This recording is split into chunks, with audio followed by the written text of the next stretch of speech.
Previously on the show, we've covered the return of Android tablets. Now, not everyone wants a laptop. Not everyone can afford an iPad or a Samsung tablet. There are inexpensive Android options out there. And if you add a couple of accessories from those brands, you have quite an interesting workstation. Does it enhance your productivity though? And what's this new product from Realme? The Pad X is inexpensive. It has a good display.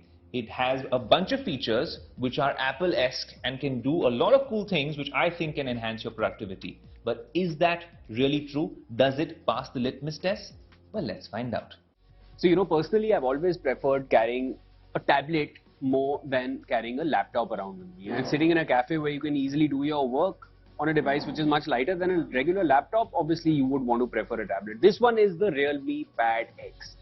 Is it overpriced compared to other tablets, or has it been priced smartly? How smart is it? What all features does it have? Let's get into everything. This is the Realme Pad X.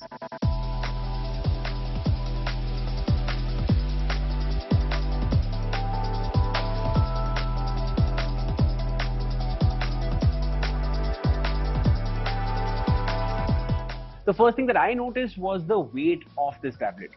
It's fairly lightweight, very easy to carry around, and at the same time what I also noticed was that it does not have a headphone jack. That is something we're going to get back to in a little while. As of now, in terms of the design, I think it is very well designed. It gets you quad speakers and it has about a 10.95 inch screen. So coming to the display that you're getting on this, it is very vibrant and it is definitely one of the better features that this one, the Pad X, is offering. So when you start working on it or when you're consuming any kind of content on this tablet, it is the display which is going to grip you essentially, and the display is very, very good. As far as the refresh rate is concerned, it's 60 Hz and this one is functioning at Snapdragon 695. Consuming any kind of content on any OTT platform, the experience is very good and the colors are fairly vibrant. So this one comes with a 2K display and it gets Realme UI 3 on top of Android 12. Now this one is equipped with a 8340 mAh battery and you get a 33 watt dart charger along with that. So the overall experience in terms of the battery is very, very satiating. You will not have complaints in terms of its battery life or the time it takes to get charged. So talking about some of the features that you're getting on this, you can slide down to split the screen. Now that is one thing which really helps, but this is only possible in landscape mode. And you can swap the screens after they have been split as well. And there is also another feature called the floating windows.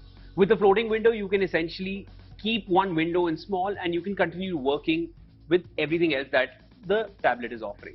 Now this next feature is regarding the camera that you're getting on the Pad X, which is one of the major features that it's offering. This one comes with an 8 megapixel camera in the front and it has a feature called Realme Limelight. So essentially what it does is it adjusts on its own depending on the number of people in the frame. So it can go into a wide angle, it can get closer, it can zoom in, and you don't need to feed in any kind of a command for that. It does it on its own. Now till here everything sounds hunky-dory. Now here is where I feel the problem starts. Let's focus on how they have priced the tablet. Okay, they are saying that it starts at 19,999, but the variant in that price comes with 4 GB of RAM and 64 GB of storage, and it is not compatible with 5G. Now the variant which is compatible with 5G comes with 4 GB of RAM, 64 GB of storage, and that one will cost you 26,000. And the variant with 6 GB of RAM and 128 GB of storage, which is compatible with 5G, is essentially going to cost you 28,000. So while it may start at about 20,000, the one that you would actually want to aspire to buy is going to cost you 28,000, and at that price range, this one is going to face some stiff competition, which it may not be able to meet you. Now, continuing further from the price, the one with 6 GB RAM and 128 GB of storage with 5G compatibility is essentially costing me 28,000. And at that price range, it is going to compete with the likes of the Xiaomi Pad 5, which I feel comes with a much better processor and will definitely not be one that this one can overtake. So I'm done with this shoot. I'm going to get back to my coffee, and something I do want to mention here is that Ayush has not been responding to me on WhatsApp since a while, and I don't see him online either, and that's very unlikely of him. So I want to know, Ayush, where are you and what are these new features you're using on WhatsApp? In his latest blog post, Mark Zuckerberg has announced a bunch of new features for WhatsApp. They'll be rolled out in the coming days, but most of these features are aimed at enhancing the privacy and security of WhatsApp conversations. In fact, he's actually said this in his Instagram story and that blog post. He said that he wants to make these conversations on WhatsApp as private and secure as face-to-face conversations. But how do all of these features really stack up, and do they really make a difference to your user experience? Well, let's find out. Important feature number 1, leaving groups silently. Now, all of us are on WhatsApp groups, not just family groups, even work groups, and sometimes you end up leaving a group or you are removed from a group. Now, either way, it's an awkward situation where everyone on that group gets a notification that so-and-so has left the group or has been removed from the group. Now, later this month, the new feature will allow you to leave a WhatsApp group silently. Apart from the admin of that group, no one needs to know that you exited the group. The next one is quite a useful feature, especially if you want to decide how to keep your online presence private. Now, we're using WhatsApp all the time. We're getting notifications and messages on groups. What if you could decide who gets to see that you're online? Maybe you only want your mum or someone special to know you're online. Maybe you don't want your boss to know that you're online, or anyone randomly messaging you on WhatsApp.